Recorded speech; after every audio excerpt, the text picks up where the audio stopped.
Lyndsay, I'll begin with you. Obviously, this was a big decision on behalf of Pick n Pay. Why was there a need to rebrand?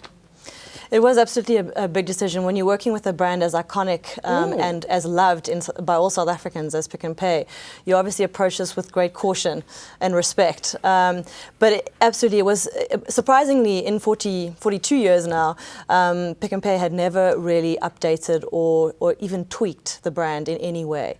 So it really was overdue, and I think the very strong feedback we were getting is that it was time to relook at it, refresh it, making sure that we remain relevant and iconic into the future. And I think for us specifically, as you mentioned, it wasn't just about a facelift. It wasn't just about a refresh.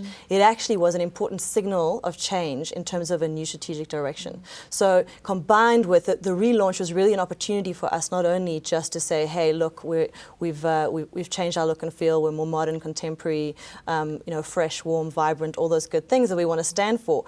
But it really allowed us a platform to then also launch hundreds of new products, totally repackage all of our house brands and all of these new products as well in a much more innovative brand package, if you like.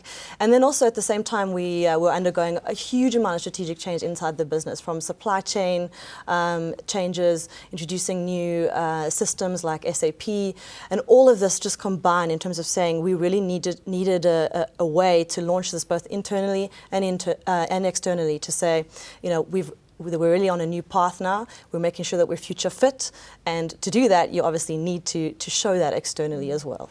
Andrew, I'll come to you. Obviously, as we've just heard from Lyndsay, she's giving us sort of a brief overview of what the brief was to you. But when this job landed on your desk, what was the first thought? Our first thought as an agency was how very proud we would be to be involved with such an iconic brand. Landor's history in South Africa is reasonably short. We haven't worked here very in depth. So to be given one of South Africa's iconic brands, as Lyndsay was saying, for the last 42 years, was a huge responsibility, and one that we took with great severity, because when you have a brand that is really, the heart of the South African community, has such an extraordinary past and has such potential for the future, it's one of those things that you treat with great respect. Ours is, as Lyndsay had said, to help build and prepare for the future, not to deny all the past. So really it was building on what Pick n Pay had to enable it to be future fit for the next 40 years. And that's a huge responsibility for any branding agency, and one that we relished. Even today, we continue to maintain our relationship with Pick n Pay and enjoy every interaction we have with them. It's a company that is moving leaps and bounds, and we're very proud to have been associated with it. John, I'd like you to come in now in terms of the decision which was made by Pick n Pay. Obviously, it was a big decision, and there were risks involved in executing this campaign. Yeah, it's interesting. Lyndsay talks about a new path. I think I'm showing my age a little bit, but I think the first brand I can remember as a child is Pick n Pay. One of my earliest recollections is going to Pick n Pay with my parents. So, and besides, we don't say we're going to the grocery shop. We say we're going to Pick n Pay. Exactly. So I think the thing you should be commended on is that the intention was to communicate a new path. That's come through very strongly for me as somebody who's known the brand my whole life. The new path, the new direction that you guys as a brand have ventured on, has come through very strongly to me as a consumer. And that within the context of somebody who was fiercely loyal to the brand in the first place. So congratulations to both of you. What was the reaction from the consumers, Lyndsay? Extraordinarily positive. I mean, I think whenever you talk about risks, in terms of what some of the risks we were concerned about, obviously the biggest risk is actually that you stand the chance of alienating your very loyal customers who have grown so familiar with the brand, that if you make a massive kind of revolutionary leap, they suddenly go, wait, I don't identify with that brand anymore. So we were very careful to test all that up front. We engaged consumers through the entire process, not just of the rebranding, but starting the whole project, the whole strategy that sits behind it started with customer insight and was driven by customer insight all along the way. So we felt that those risks were very, very contained, and we had sort of managed them as much as possible. And in the end, that paid off, because I mean, we even engaged a cross-section of customers in terms of choosing our new brand line, Inspired by You. And again, it may be new words, it may be a new look, but it's all about what Pick n Pay has always been about. We've always been seen as the customer champion, and we wanted to strongly retain that and yet put it into a new perspective and say, hey, you know what, we're taking all of that heritage and about being passionate about our customers and fighting for their rights, and we're now just framing it up in a new and fresh way in terms of saying we're inspired by our customers, and everything we do, all the changes we've been introducing, in fact, are inspired by insights which were brought to the table in the research process that preceded all of this. So the reaction as a result of all of that process has been very, very positive, and I think we've got a number of customer clips that we you could look at as well. But in essence, just talk to anyone out there. It's what they're really seeing now and experiencing is the change at store, and that's where it all comes together. So you can do whatever you like in terms of advertising, change in logo, change in colors, change in iconography, but at the end of the day, it's the change in the shopping experience. We didn't change colour in this particular campaign, which one still feels that familiarity, even though there is a change to the brand, which I feel is also inclusive in terms of not too much drastic changes to the consumer.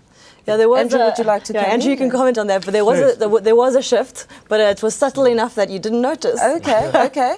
No, it's important to recognise that for the last 42 years, Pick n Pay has been a very successful business. So the issue wasn't breaking with the past to reinvent a future. The issue was to take the strengths from the past and repurpose them for the next 40 years. So it was an evolution that we created in visual identity terms, if you like, that took the best of the language and the best of the recognised icons and shifted them into, I suppose, a more future fit place for the next 40. So yes, you should rightly discover some of the truths of Pick n Pay in its colours, in its identity, in its tone of voice and messaging especially, because ours was really to take what is good and make stronger and then add to that such that it can have a visual voice that is flexible, can be modulated across all different media now, especially web with online shopping.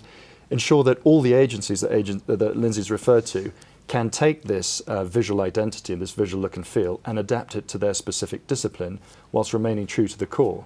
So actually you should see it consistently and coherently across all points of touch, very much in store, that it comes together to celebrate what is the new visual language of Pick n Pay. Then John, in such a huge campaign, how do you retain your costs? Well, it's funny, I was going to ask that exact question to Lyndsay. I mean, apart from the consumer risk, or the risk of changing one of South Africa's most loved brands, there's obviously the job of selling to your shareholders and to the management team. I think it's 110 million rand was the amount quoted. Just tell us a little bit about how you motivated that investment to the shareholders and got that thing sold. Well, the interesting, I was wondering if that number would come up because it's become like a legend, or should I call it urban legend? Basically, that was a number that was quoted at the time of the launch, and everybody tends to think that was the cost of rebranding, when in fact what that number referred to was the capital cost of changing the physical signage, which has been rolled out over 2 years. We're not quite done yet, and most of that has been worked into a refurbishment schedule that was there anyway. So we had to put numbers to it in terms of saying, okay, what's the worst case? What is really what is the signage change going to cost? But it's not as if we went out and incurred a whole heap of expense that wasn't sort of worked into the rebranding and the whole rollout of new stores and refurbishment programs. We revisit and refurbish stores. I can't give an exact number, but anywhere from every 5 to 10 years, and sometimes even more often than that. And it's those refurbished stores actually where we're seeing the biggest uplifts, the most successful impact of actually the whole experience coming together. So other elements of rebranding, from rebranding the trucks to any advertising changes, you name it, those are just rolled into par for the course expenses in terms of, so it just looks different now. There was no major kind of new expense initiated just because of the rebranding.